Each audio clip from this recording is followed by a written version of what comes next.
Now, today I thought I would just go a little bit into ancient history, yeah, and then come to where we are today. Okay, so all of you have heard of the Varaha Avatar? Yes? If you have not, which country are you in? The Varaha Avatar is when Lord Vishnu, right? He takes the shape of the boar, and then for some reason the earth is drowning in water. We don't know why and how, but the boar lifts the earth up and brings it out of the water, right? Saves the earth, so to speak, right? Now, that may be a fantastic story and all that, but check out the shape of the earth. What is it? It's round, right? Which means that more than 10,000 years ago we knew that the earth was round. Yes, which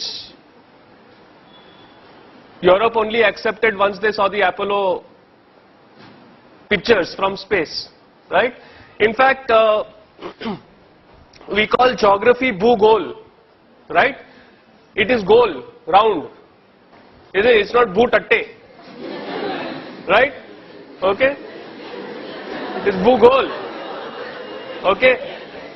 So we knew a very long time ago that the earth was round. And then we call the earth Jagat. Jagat means what? Jiski gati hai wo, meaning that which moves. Right? So, we knew that the earth was round. We knew that it was not stationary, that it was moving. And this was thousands of years ago. Yes? Interesting, huh? Okay? Okay. Let's go a little bit into space. Now there is this star called Antares, okay, Antares. Ares means Mars, red. This is also a red star, so it is called Antares. We like Mars, okay. Now it is the 15th or 16th brightest object in the sky, alright. Yet our elders, our ancients, they called it Jeshta, okay. Now what does Jeshta mean? You know what Jeshta means? Jeshta means the biggest, the oldest, the eldest. Now, why would they call the 15th brightest object, meaning there are many more brighter objects than this star in the sky, why would they call it the biggest? Yes? Intuitively, something that is brighter should be bigger. Yes or no? Right? But they called this one, the 15th brightest, they called it the biggest. Turns out they were right. It is 40,000 times bigger than our sun. In fact, it is one of the biggest objects known to man. Yes? Now just imagine, you've got this group of people who have managed to name a star the biggest, and this was 5,000-7,000 years ago, yeah, which is just a point in the sky. Okay, okay, not done with stars yet. Heard about the Great Bear, the Big Bear constellation? Yes, okay, so we are interested in that star, okay. It is actually not a star, it is two stars. Yeah. Now this itself is a big deal. To figure out that that particular point of light in the sky is two stars. Okay. And it is called the Arundhati Vasishta. It's called Arundhati Vasishta. And in South India there is a tradition where after marriage, yeah, the husband and wife are supposed to go out in the night and look at this particular star. Okay, now funny tradition. Right? Okay. Now most twin star systems rotate like this, like one star is in the middle and the other star is going around it. This is definitely not the way a husband and wife should be. Isn't it? Right? But Arundhati Vasishta, this particular system moves like that. Now first, to figure out that that is a twin star system. Second, to figure out that it rotates in this way and not in that way. This is not something which is easy or obvious, is it? Yes. Third, to do it without telescopes. Yeah.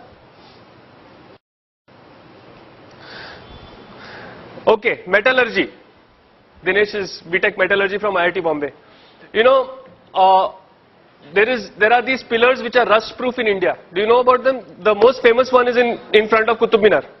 Yes, this is a 1,000-year pillar, 1,000 years old, and even the pollution of Delhi has not touched it.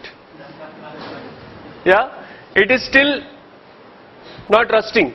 Yeah, and the other one, this is near Bangalore in Kollur. Yeah, where there is 750 centimeters of rain a year, 6 to 8 months a year, and this has been there for 2,400 years. Yeah, and it is rust proof, no rusting. About the second pillar, what is more interesting is it was not built by any expert. It was built by the tribal, the aboriginals of that area to welcome Adi Shankaracharya when he came to their village. Yeah, so this technology was there, not even with like the learned Brahmins or something like that. It was available to the tribals. Yeah. Then there is this mystery of zinc. You know, India held the sole knowledge of how to remove zinc from zinc ore for 4,000 years. Yeah, because zinc, it's a very, very interesting thing. Zinc, from the ore, the zinc becomes liquid at 997 degrees Celsius. But that same zinc then vaporizes and becomes gas at 1000 degrees Celsius. So it is only a 3-degree window that you have to pull that zinc out, and it is incredibly difficult.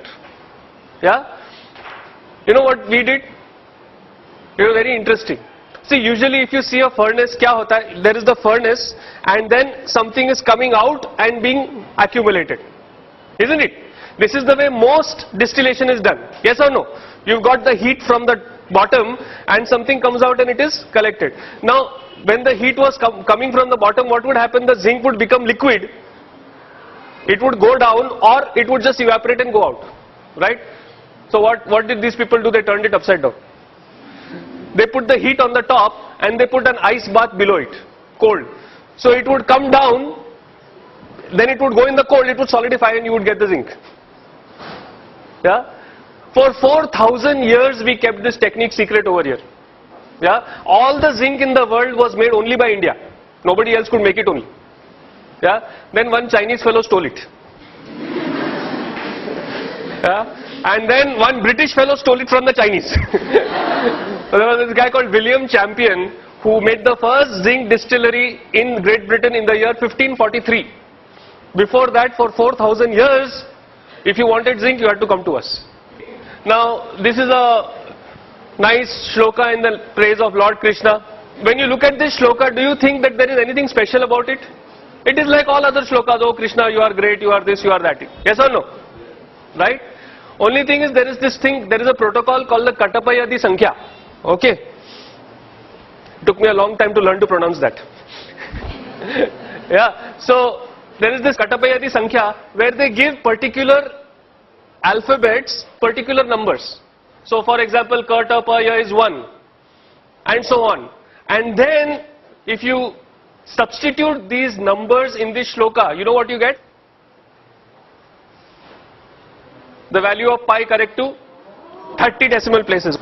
Yeah, so we knew how to do encryption also. Yeah, acha now, don't you like this what I am talking about? So clap and tell me no.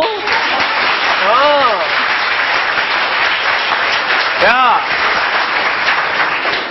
You know, I am not used to just talking to an audience. I want audience feedback also. All right. Okay. If you don't like it, then do like that. So I know. Now recently I had been to Goa, and in Goa there is this place called Vasco da Gama. You have heard of it, right? Now why is Vasco da Gama called Vasco da Gama?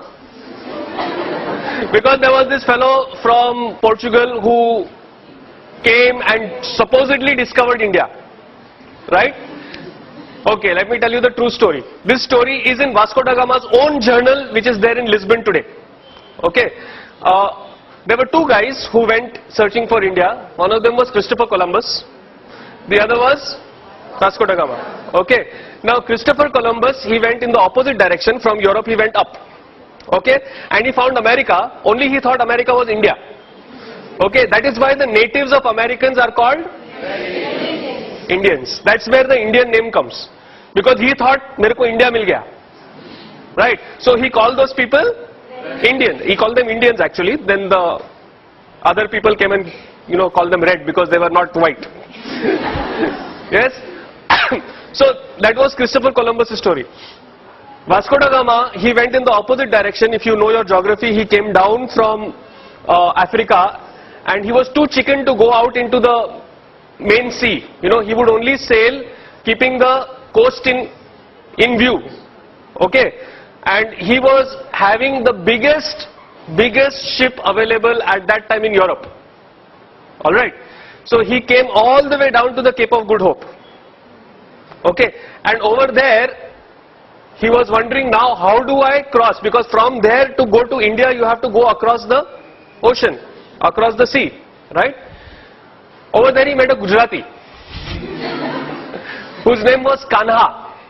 Okay, he does not mention the surname, possibly Patel. Okay. Yeah. So he met this Kanha Bhai who was a trader from India, from Gujarat, who had ships 12 times the size of this ship. 12 times. And remember, Vasco da Gama's ship was the biggest ship in Europe at that time. Okay? He had ships which were trading ships, forget about military ships, trading ships which were 10 to 12 times the size of Vasco da Gama's ship. And Vasco da Gama's ship was escorted with 3 ships, like in formation, his ship was in the middle, those 3 of our Indian ships escorted this guy to Goa, to India. Yeah? So maybe we should call Kanha, no? Yes?